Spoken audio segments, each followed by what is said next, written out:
Today we'll learn how to restore the license to a Memoskop CX or CX200.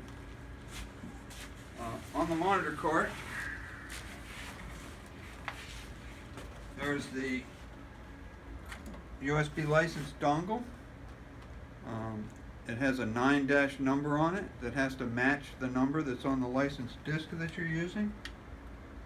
The dongle must be plugged into the bottom USB port, USB number 2. Up here on the service shelf, we've already taken the back covers off. You'll see the logbook with the license discs. It's the disc that says license, and it'll have that same 9- number on it. So you plug your machine in. You turn it on.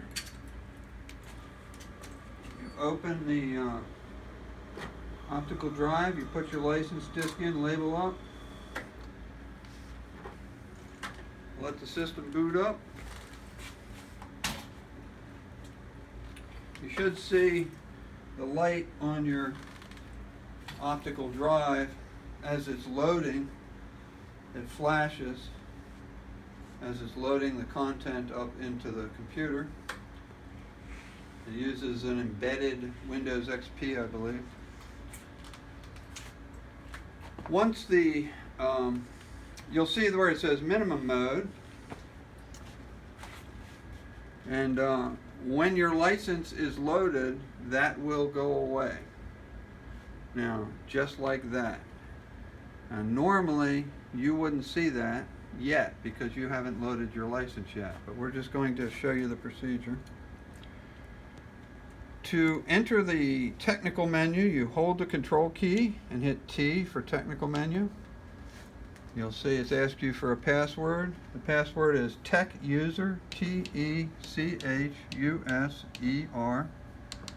If I could type, TECHUSER, TechUser, all lowercase. Hit the return key, and you get the technical setup menu. What we want is restore settings. You hit R. It's not necessary to hit return. Just type R.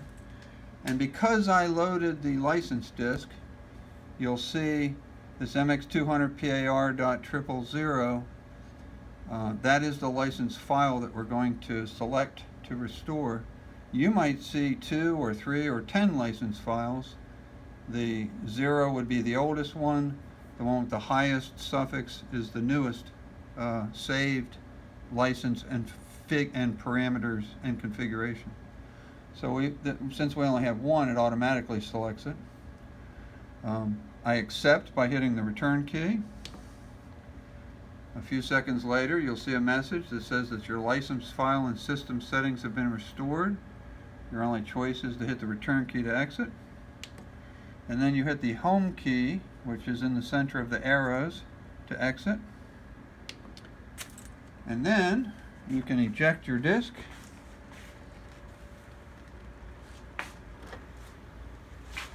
Close the tray. Restart the machine for the license to be activated. We turn it off, count to 10. Turn it back on, and if your license was restored properly, about 30 to 60 seconds into the booting routine, you will see the minimum mode message disappear. If your license did not restore properly, your machine will stay in minimum mode and won't come out of it. So as we're watching this one, you'll see the screens flash eventually. And if it's in minimum mode, you can still fluoro, but you can't save images, you can't do any of the advanced functions. All you can do is fluoro. But it will let you fluoro. There's the flash, the minimum mode went away, and the machine is now ready for use, as you can see. And that's how you restore the license. Oh, and make sure you put your license discs back in the book. And so you restore the license on a Memoskop CX or CX200.